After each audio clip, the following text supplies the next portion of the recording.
Hello guys, it's Ryan Ho back with another video. Today I want to talk about this DAC that shocked me. So this is the Fiio BR13, and honestly this $50 DAC made me question if buying a $500 DAC was worth it. Because there's a few things that this actually does better than my $500 DAC, and that's kind of scary. And so we'll talk about that in more detail. And the funny thing about this DAC is that it's built really well. It has a screen. You can even EQ, like it has Bluetooth. It has all this functionality built into this small device. You can even connect it through USB. You have coaxial and you have optical. So this really has a bunch of inputs that you can use for this device, which makes it super versatile. And I just can't believe it's only $50 with everything that it packs inside. It's really kind of crazy. And then the sound of this is actually really, really good. It is very snappy sounding, very quick, lightning quick. And we'll go into a lot more detail. But the interesting thing is that Fiio sent this out for me to review, and they actually sent out their competitor as well because they wanted to prove a point that they can make a better product than the competitor at a cheaper price. Because this is the Lav Audio, and it is actually $100. I think it's on sale for $90 on Amazon now, while this at full price is only $50. So it's still $40 cheaper than its competitor, and it sounds better. And we'll talk about in the ways how. As always, please like and subscribe down below. Helps my videos out. I'm trying to hit like, I don't know, 5,000 by the end of the year. Who knows if I can do it, but if you guys subscribe, you'll help me achieve my goals. Let's take a closer look at this device. Okay, $50. You hear that? It's made of metal. Like what the heck? For $50, they gave it an all like aluminum body. That's kind of crazy. Now, to be fair, the front is a plastic with a screen for $50. They have a screen, and then they also have buttons. It's kind of insane. Here is the competitor with all plastic, no screen, right? Also double the price.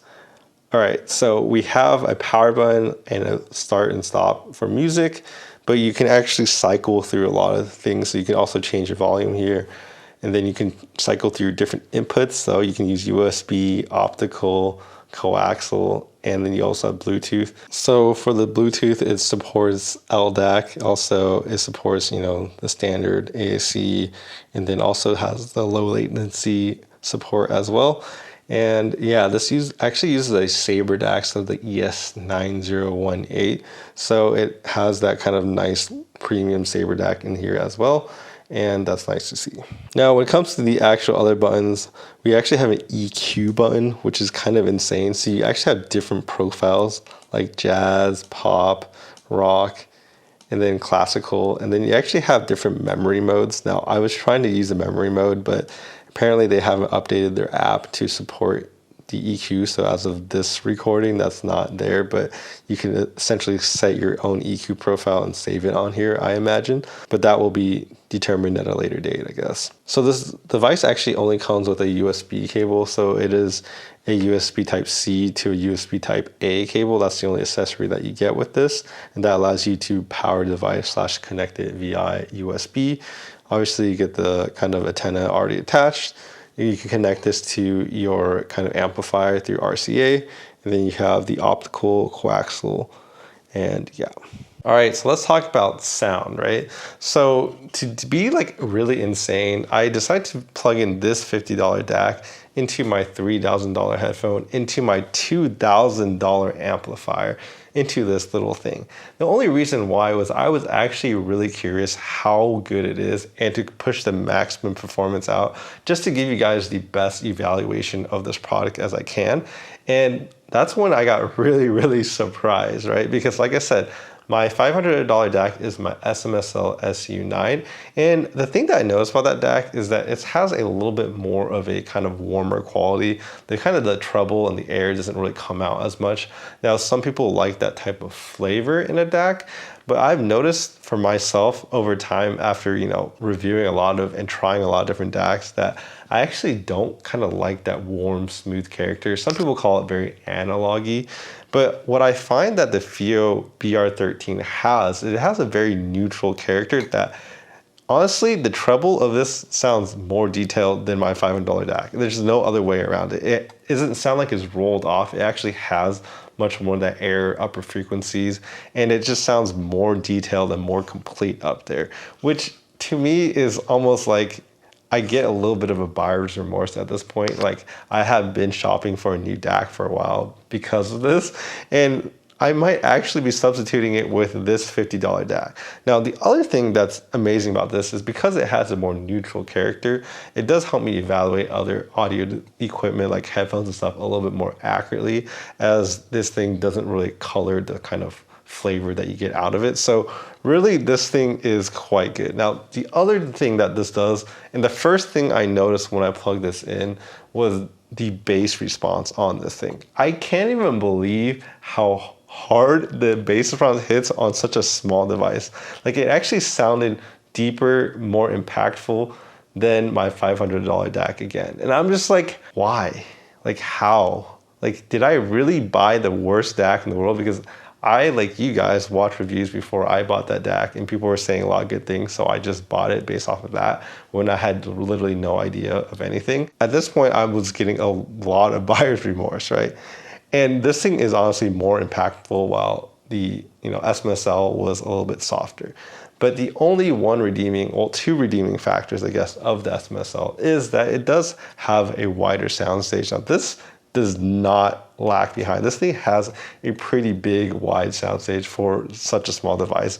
I actually compared it to another $80 DAC, which was the iFi Uno, and this actually performed better than that as well. And so the soundstage of this is actually pretty impressive, but the SMSL does take the lead. And then I would say the SMSL is more of a mid-range focused type of DAC.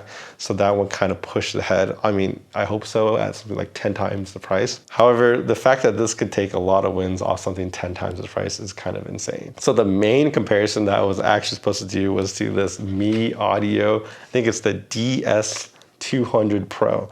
So this is a strictly Bluetooth type of DAC. This is marketed more as a Bluetooth receiver type of DAC, but you can also use it as a USB DAC.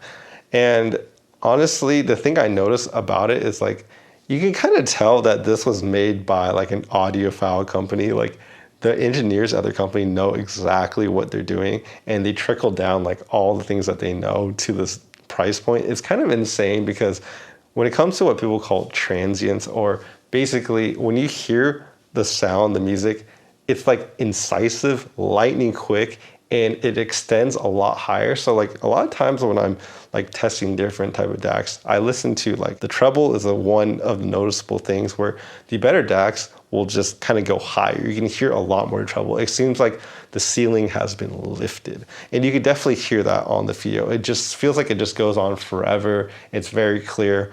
Well, it seems like this Lava Audio DAC really just kind of hits the ceiling, and it just doesn't really push beyond, and it feels like it just has less dynamic range. And even all the notes that it plays just seem really slow, very sluggish, and even kind of the width of the sound is just bad. Like, it is actually laughable how much better the Fiio is than this DAC. Now, the Lava Audio DAC really does reminds me of just like plugging in my audio into my PC. It's not really much better than that. Versus this one, like I said, is absolutely impressive. And like, they didn't pay me for this review to say that. Like, it legitimately is that much better, in my opinion. The only thing that I would say that this kind of more expensive kind of Bluetooth DAC has is that it comes with more accessories. Like, it comes with an RCA cable, comes with a charger and everything. While this one doesn't. But it's like, if you bought an RCA cable, it's like $5, and it would still be cheaper than this. And this doesn't really need a power plug, because you can just plug it in USB to whatever device, and that powers it and passes the audio. So, depending on that, this does come with more accessories. That's the only thing I would give the win to. But this has way more features, more inputs, even has a screen. So they just did such a good job on this little device. It's kind of crazy. Is it true that like cheaper DACs are better, and there's no point in spending more money on more expensive DACs? Like, it makes me kind of question myself a lot when I listen to this, because of just how good it is. I feel like I sound like a broken record, but that's just kind of how it feels. So honestly, in conclusion, this is a great device. I'm very happy to recommend this. I've reviewed other Fiio products in the past. I've done their Fiio K9 Pro, K7, and I've always been really, really liking their type of sound they have. I think they're definitely an audio company to kind of look out for with their really, really, really nice products. Anyways, I hope this video was insightful and helpful. I've done many other DAC reviews that you guys can also check out. But please like and subscribe, helps my videos out, and I'll see you guys in the next video.